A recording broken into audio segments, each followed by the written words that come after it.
Contoh akhlak baik adalah yang saya selalu amalkan adalah menghormati guru. Menghormati guru lah. Menghormati guru. Beradab dengan guru lah. Bila kita hormat guru, jadi ilmu senang masuk. Sebab kalau dengan menghormati guru ni, orang kata kita dapat berjaya dalam kehidupan. Dan cara untuk konsisten adalah bila kita jumpa guru tu, kita kalau boleh bagi salam kat guru tu. Lepas tu kalau kita nampak guru tu bawa barang, kalau boleh kita tanyalah guru tu sama dia perlukan pertolongan kita ataupun tak. Kita kena selalu tanya cikgu nak tolong apa, selalu bagi salam.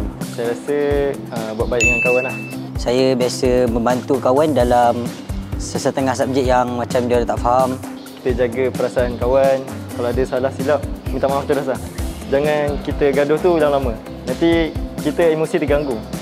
Belajar pun kita jadi tak fokus lah. Sebab kita fikir pasal kawan tu masalah kan. Memang sangat efektif lah sebab kita boleh buat kita di sini kita makin faham ataupun lagi ingat benda tu dan bantu kawan-kawan lain. Akhlak baik, paling simple kita boleh sekadar senyum. Sentiasa memberikan senyuman kerana senyuman ini juga dikira sebagai satu sedekah. Dengan senyum pun kita boleh orang lain gembira. Dengan senyuman ni kita boleh menggembirakan hati orang tersebut. Seperti mana kalau di dalam keadaan sedih, mungkin dengan senyuman kita tu mampu menggembirakan hati dia. Akhlak yang baik, kurangkan bercakap. Sebabnya kalau kita lagi banyak cakap, biasanya lagi banyak benda salah kita cakap. Tapi kalau kita kurang bercakap, kurang salah kita. Itu dia punya ulama sebut lah. Tak payah cakap pasal orang lah. Bila kita sikit cakap pasal orang, insya-Allah orang sikit cakap pasal kita. Saya selalu mencegah kemungkaran seperti yang disuruh dalam ajaran Islam, iaitu amar ma'ruf nahi mungkar.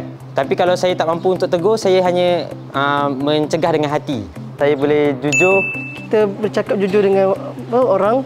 Saya jujur dan straight to the point supaya kawan saya tak mengalami sifat overthinking gitu. Contohlah kita bercakap jujur dengan kawan-kawan kita dan juga guru-guru kita, dan kita cakap benda-benda yang baik daripada mereka.